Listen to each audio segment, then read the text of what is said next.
Okay, Google. This is a thing about working through your challenges that you become more adaptive as you address your struggles and seeking excellence before God and working to overcome your challenges. You become more insightful. So there's pain in offering. No pain, no gain. And that's where you have muscles and so on that you have to push. But you understand when the muscles are too sore, you push yourself too far because you need a longer recovery cycle. And the muscles have been broken down too far, so they can't heal properly. So we call it overtraining. So when you overtrain, the rest cycle has to be longer. So the intensity of the workout governs the intensity of the rest. There's a ratio to extremes. And you have to understand this changes with age. As you push yourself harder when you're older, you need longer periods of rest. Unlike when you're younger, your body has a lot more testosterone, human growth hormone, and so on. And it does cellular division and replication much faster. So you don't need as much rest. So why do you think anabolic steroids, what do? They allow the cells to take more stress and replicate and become stronger. Where that added stress, so when you look at the black guy, he's 5'5", Ray something, bodybuilder, huge, lots of steroids. And that's what I told people about workout magazines and doing the Arnold workouts and that. Arnold admitted it, and many have. That's why they have the all-natural bodybuilding. And the government already knows these people are breaking the law, and if they do a blood test, they go to jail as a felon. So all the bodybuilding, professional wrestling and that, they can get a subpoena for blood work. And prosecutors let them slide, and then we have the anabolic steroid market blowing up. Because you have to prosecute them. As I told you, my friend David, he went to Mexico, got injected with anabolic steroids because he went to the U of A. He drove down to Nogales, Tucson, and then crossed over into Nogales, Mexico, went to a pharmacy there, got his anabolics, got shot up, and then came back over the border. He's a smart kid. He's a trader. He does things, and he's a smart kid. So he mitigated his risk by going over and never importing anything. And then there's celebrities I heard who've done the same thing. And so they never bring the drugs over, but they're the mule themselves. And what they're carrying isn't for other people, it's for themselves. And the law says, and I'll put it out there, that they're felons. And prosecutors like Jennifer Kim and that is in Chicago and others, are ignoring it. They should be serving them subpoenas and getting their blood drawn, whether it's professional sports or not. And this is why Sammy Sosa should have been arrested, and Mark Aguirre should have been arrested, and then had their blood drawn. If they didn't give it willingly, then strap them down, and they can. They do it in DUI cases, but I already seen it. They've done blood draws, and the judge can approve it if you have the grounds.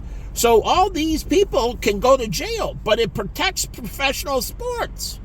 And prosecutors like Jennifer Kim in Chicago all those sports teams are under her jurisdiction. And if she sees any illegal use of drugs, she can subpoena them, or basically, yeah, I think it's a subpoena, and get their blood drawn. And if it comes back with doping, they go to jail. See, that thing about Roger Clemens and all that, it's up to the prosecutors and the police, and this is what law enforcement doesn't fucking know. And my friend Grantham said all his students in high school would go across from Texas in El Paso. He went to high school, and he said it was a shit show. And what would they do? They would cross the border, because they were right there, go into Mexico, do all kinds of drugs and alcohol, and hang out, do all kinds of illegal drugs right across the border, and then just come back across the border, and they were all drugged up and illegal drinking, and they would come across the border all effed up. And he said they didn't have to do anything but cross the border, and he said it made our high school a fucking shithole, because all these people had all these forms of drug addiction in that, alcoholism, drug addiction. And he said my high school was ultra violent, had all these fucking problems. And he worked with me at El Charro. He's a white kid, and he grew up in El Paso around them. But he wasn't complaining about, he was just telling how people exploited the border. And he said my high school was a fucking nightmare, because they would just cross over and do everything illegally and then come back into the country.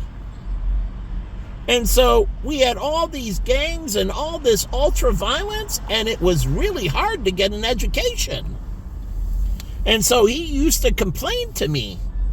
And then David told me about him going across to Nogales, Mexico, getting shots of steroids and coming across the border, getting around, smuggling in, because it was only, an hour or so. And you do it every so often. I forgot how many times he went down per week. He'd get his shots and come back across.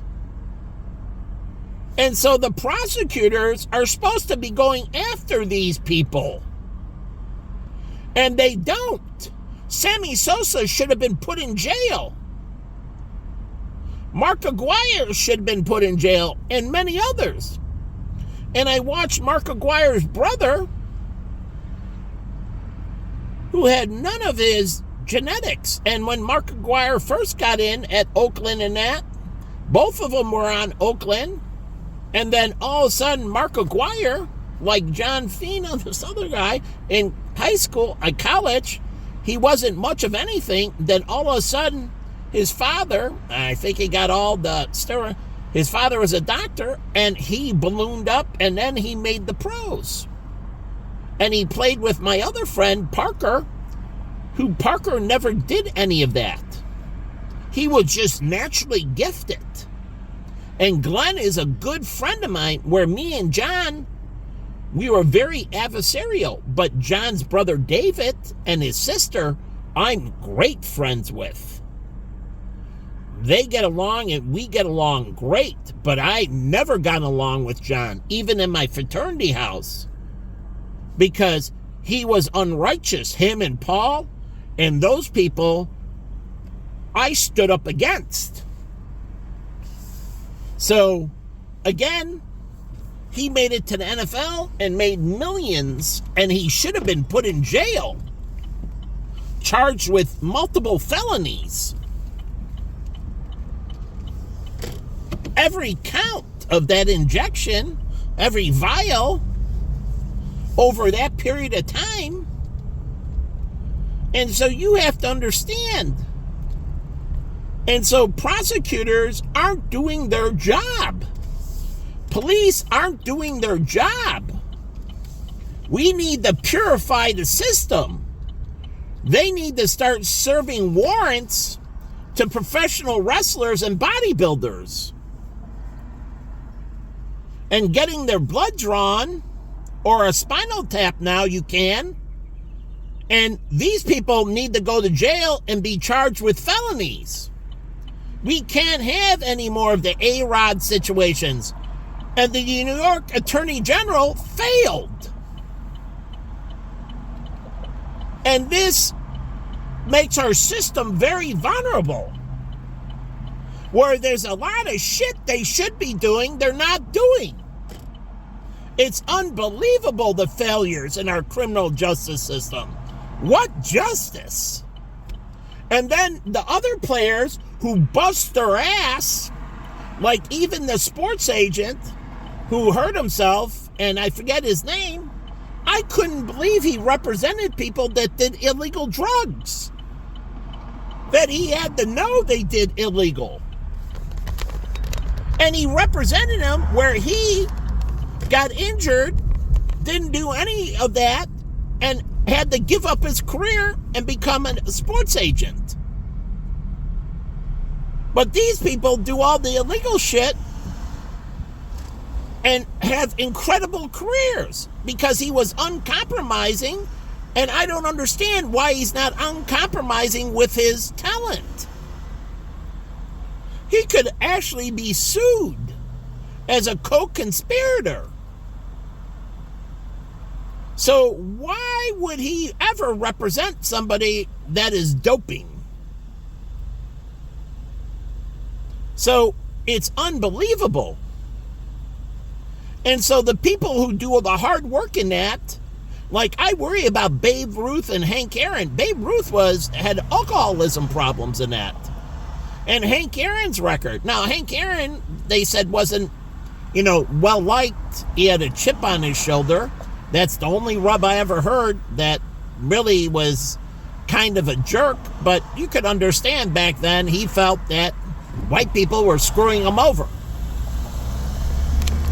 But their records, all of a sudden, they did all the hard work and they suffered through the situations like Babe Ruth and all that, and they created these great records, and all of a sudden the records disappear easily because people are doping. And then the ballparks, like, they're no big deal. And then baseball, because of the strike and they lost their fan base, other sports were thriving.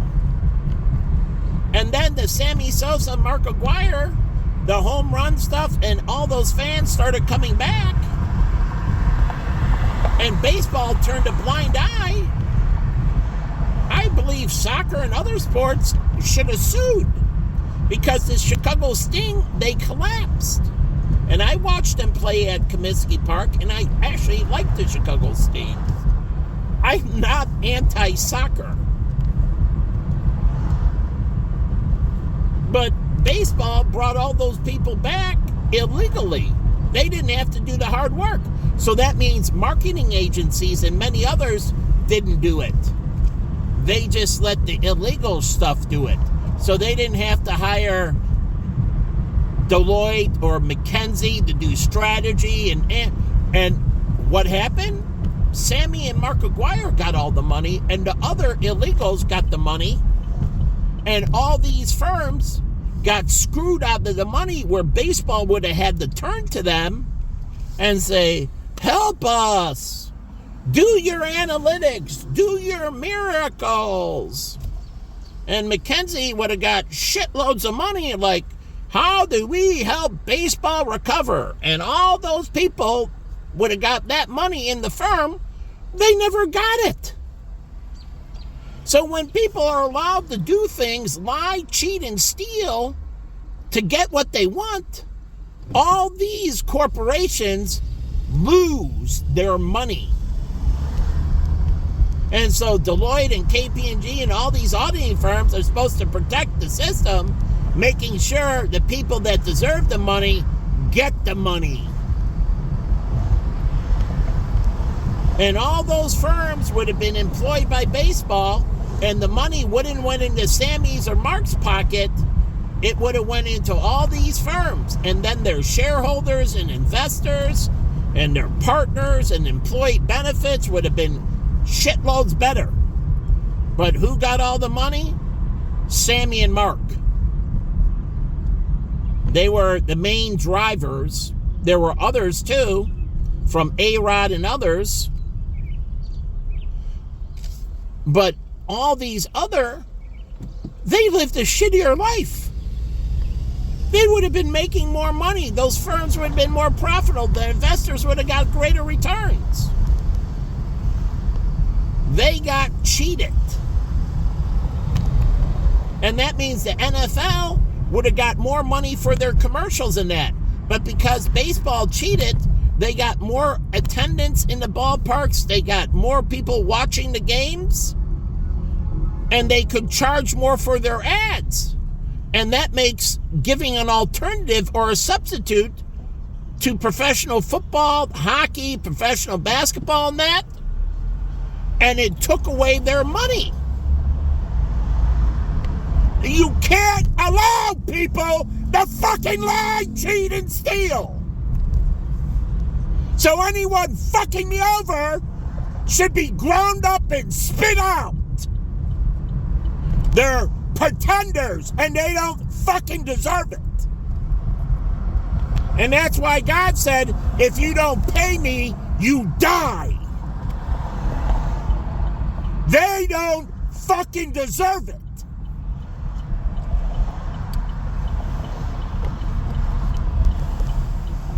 So getting back to where I was going to start is Jennifer Kim.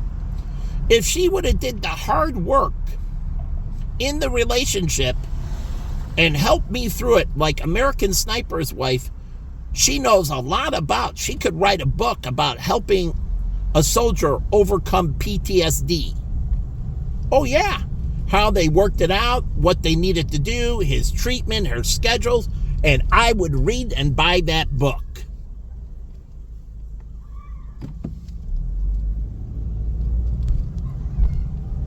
But again, Jennifer didn't do the hard work, and who suffered? Her mother, because her father, which I was starting to work on, never got over his stuff. And the family suffered. She suffered as well. And this is why her mother repented. She realized she teamed up with the wrong effing person. Tom Lee. He was never meant to be. And that's why she said, go after my daughter. Feel free. Because he should have never been there.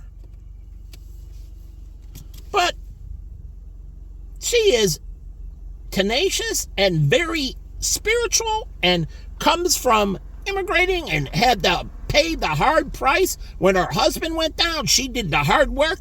She understands. Jen didn't. And if Jen would have just stuck through it, like she promised me, and she did say, I would never leave you if you got sick. I will never abandon you. And if she would have did the hard work and didn't cave, we would have solved her father's problem. I guarantee you. She would have understood the situation. She would have had the skill base. And we could have worked from solving my problem to solving her family's problem. And all her father suffered, her mother suffered, Gina and Charles suffered, and she suffered. Because her father suffered. And we would have changed that. She didn't do, and God blessed her with all the solutions. Her life and what we would have had with Erica and all of our friends would have been unfreaking believable. Unbelievable. Because we were all about the solutions and overcoming the problems together. When I was there, when I left, what happened? Erica and all them fractured off, and they all went in separate directions. every single one of them are worse off. If I would have stayed, all the connective tissue would have stayed, and all those issues would have went away, and they would have been way better off. So losing me cost them all dearly. They're nowhere near where they should be. So, big difference. She made a huge mistake, and others that allowed it made a huge mistake, but her mother repented. And she realized she screwed up massively. But Jen has yet to see the light, yet to admit the pain and suffering that she brought upon her family and friends that would have never been there if she stood in and worked through the problems with me like Chris Kyle's wife did with him. And what happened on the back end?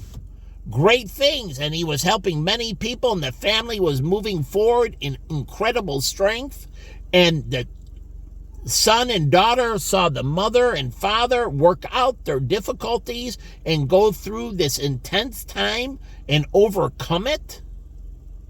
They're battle-hardened, those kids, and they have tenacity built into them. These people, they don't. And so it was incredible losing him, and shit like that can happen. Those people are priceless. You can't allow John Lennon, Lincoln, and all those others to just disappear. The world is so effing worse off. It's incredible. And we keep on doing this to ourselves, promoting the evil people and depriving the righteous. And those people make the world better. And people like me that fight the good fight, even when everybody treats them like shit, prop up the world, and you think it's the wicked people. No, it's the salt of the earth people. And that's what God understands. And they're willing to plow through, like Pascal, under poverty, sickness, and they're just willing to power on through. That's the backbone of society. And those people make the world. And you promote these evil mothers and suppress them. And the only reason we haven't fallen farther is because of their fierce tenacity of believing in God and working through and believing it's a sin to do nothing but excellence. And that sets a base of tenacity. But now the church out of Europe, and they've been falling in decay, and the church declining in the United States. Now there's a rebound with youth, but they don't have the tenacity. So if anything pushes them, they're a paper tiger. So again, these people support the system. Their tenacity, like my partner David, he didn't take any social welfare. He didn't go bankrupt. He paid off all his debt from his bank when it failed. And he got socked with it, and his credit got destroyed and everything else. And he went out and got second jobs and worked and rebuilt himself and made it through and paid all his obligations. That's a banker I want. I didn't choose to go bankrupt. My brother and mother forced me to go bankrupt the first time. I wanted to work it out, and I was fighting through it. They threatened me with eviction and everything else, forcing me into it, strong-arming me. I believed in fighting through my challenges and learning from them. So make no mistake about it. And the CFP board and in their wisdom, and they said, and I was going to get it removed from my record. Do you know that the CFP board will remove your bankruptcy if it's for an unforeseen medical tragedy or some unforeseen tragedy? I already talked to the board. All I had to do is give them the evidence, and they would have removed my bankruptcy from my CFP record. But that all got destroyed. And then you keep on trying to force me down that direction, and I keep on doing everything, fighting not to be that piece of fucking shit. I don't want the stink of bankruptcy on me. I don't want the stink of multiple bankruptcy. These people are fucking pansy, deadbeat pieces of fucking shit. They don't have the backbone like my partner, taking their lumps, and he had to do it in his 60s when his bank failed in that, and he came into financial services at 60, 59, 60, taking his lumps and working through it and entering a new field. So if you say seniors can't do that, my partner is living proof, and I'll give you many others. So again, I don't believe in bankruptcy, corporation or individual.